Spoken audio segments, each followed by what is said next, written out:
সম্মানিত ভাইরা আমার, ভারতে মুসলমানদেরকে হিন্দুরা পিটাচ্ছে, মায়ানমারে মুসলমানদেরকে বৌদ্ধরা পিটাচ্ছে, আফগানিস্তানে মুসলমানরা নির্যাতিত হচ্ছে, ফিলিস্তিনে মুসলমানদেরকে ইহুদিরা পাখির মতো গুলি করে হত্যা করতেছে। কথা বলেন ঠিক কিনা?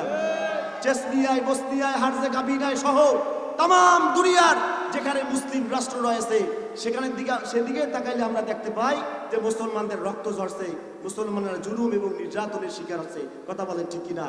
এর কারণ হলো একটাই, মুসলমানেরা ইসলাম থেকে সরে গিয়েছে। কথা বলেন ঠিক কিনা? আমরা যদি আবারও ইসলামের পথে ফিরে আসতে পারি, আবার যদি কোরআন বুকে ধারণ করে ময়দানে ঝাঁপিয়ে পড়তে পারি, তাম দুনিয়ার সমস্ত কাফের মুশরিকেরা পেছনের দরজা দিয়ে পালাতে বাধ্য হবে। কথা বলেন ঠিক কিনা? আল্লাহ পাক রব্বুল আলামিন আমাদেরকে সেই ঈমানি চেতনায় জাগ্রত হওয়ার তৌফিক দান করুক। বলেন আমিন। জোরে বলেন আমিন। আল্লাহ পাক আমাদেরকে কবুল করুক। বলেন আমিন। তাই আমি বলবো যে সমস্ত ভাইয়েরা কোরআন শোনার জন্য নিয়ত করে আসছেন, অযথা বাইরে ঘোরাফেরা করতেছেন, বাইরে ঘোরাফেরা না করে আপনার অনুগ্রহ করে সামিয়ানার নিচে এসে বসে পড়ুন, মন ভরে কোরআন শুনুন, কোরআনের নূর হাসিল করুন। আল্লাহ পাক আমাদেরকে বুঝার তৌফিক দান করুক। বলেন আমিন। আবার বলেন আল্লাহুম্মা আমিন। সম্মানিত ভাইরা আমার, আমি যে আয়াতে কারিমা তেলাওয়াত করেছি, ছোট্ট একটি ঘটনার মধ্য দিয়ে আমি আমার আলোচনায় প্রবেশ করব ইনশাআল্লাহ। 16তম হিজরি, কততম হিজরি? 16তম হিজরি শাসন চলতেছে হযরত ওমর রাদিয়াল্লাহু তাআলা আনহু। কার শাসন চলতেছে? হযরত ওমর রাদিয়াল্লাহু তাআলা আনহু, মানে মুসলমানদের খলিফা হচ্ছেন হযরত ওমর। হযরত ওমর যখন মুসলমানদের খলিফা, সেই সময় ফিলিস্তিনের যে বাইতুল মুকাদ্দাস, যেটাকে আমরা মসজিদে আকসা বলে থাকি, এই মসজিদে আকসা মুসলমানদের প্রথম কিবলা। এই বাইতুল মুকাদ্দাসটা খ্রিস্টানদের দখলে ছিল। কাদের দখলে ছিল ভাই? খ্রিস্টানদের দখলে ছিল। হযরত ওমর রাদিয়াল্লাহু তাআলা আনহু চিন্তায় পড়ে গেলেন যে আমি অর্ধ জাহানের খলিফা, আমি মুসলিম রাষ্ট্রের প্রতিনিধি, আমি খলিফা, আমার শাসন আমলে ফিলিস্তিনে বাইতুল মুকাদ্দাস খ্রিস্টানদের দখলে থাকবে, এটা তো বরদাস্ত করা যায় না। কথা বলেন ঠিক কিনা? কি করতে হবে? যে কোনো ভাবে হোক, যে কোনো মূল্যে হোক, আমাদেরকে খ্রিস্টানদের হাত থেকে বাইতুল মুকাদ্দাস উদ্ধার করতে হবে। কোন সুবহানাল্লাহ। আমার ভাইয়েরা,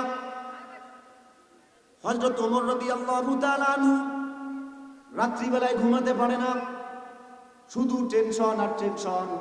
আমি মুসলমানদের খলিফা, অথচ বাইতুল মুকাদ্দাস খ্রিস্টানদের দখলে।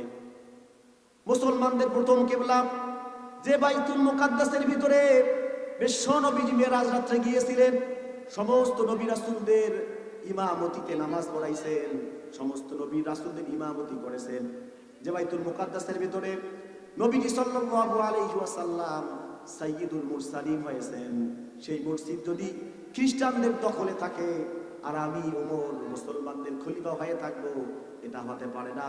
যে কোনো ভাবে এই বাইতুল মুকাদ্দাস আমাদেরকে উদ্ধার করতে হবে। কোন সুবহানাল্লাহ। হযরত ওমর রাদিয়াল্লাহু তাআলা আনহু পরিকল্পনা গ্রহণ করলেন কিভাবে বাইতুল মুকাদ্দাস উদ্ধার করা যায়।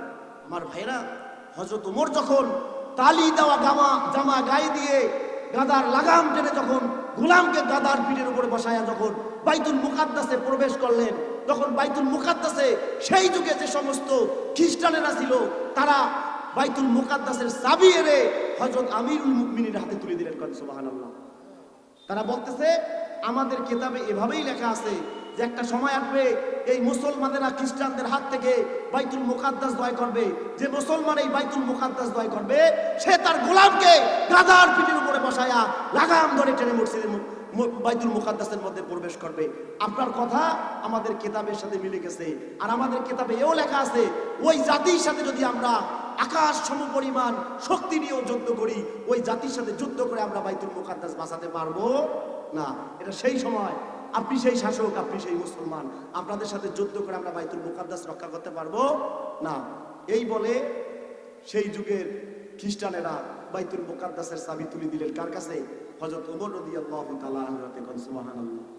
সম্মানিত ভাইরা আমার, আজকে যদি গোটা দুনিয়ায় একটা উমর থাকতো। কয়টা? একটা উমর থাকতো। একটা উমর যদি গোটা দুনিয়া জন্ম নিত, তাহলে আজকে মুসলমানদের যে রক্ত ঝরতেছে, মুসলমানরা যে তামাম দুনিয়ায় নির্যাতিত, নিগৃহীত, নিপীড়িত, তাহলে মুসলমানদের রক্ত ঝরতো না। কথা বলেন ঠিক কিনা? এক উমরের কারণে গোটা দুনিয়ার সমস্ত কাফের মুশরিকেরা থরথর করে কাঁপতো। কথা বলেন ঠিক কিনা? দাও খোদা দাও আমায় আবার উমর দারাজ দিন, দাও খোদা দাও আমায় আবার উমর দারাজ দিন, দাও আলীর মতো বীর সেনানী, দাও আলীর মতো বীর সেনানী জাগাতে নিখিল,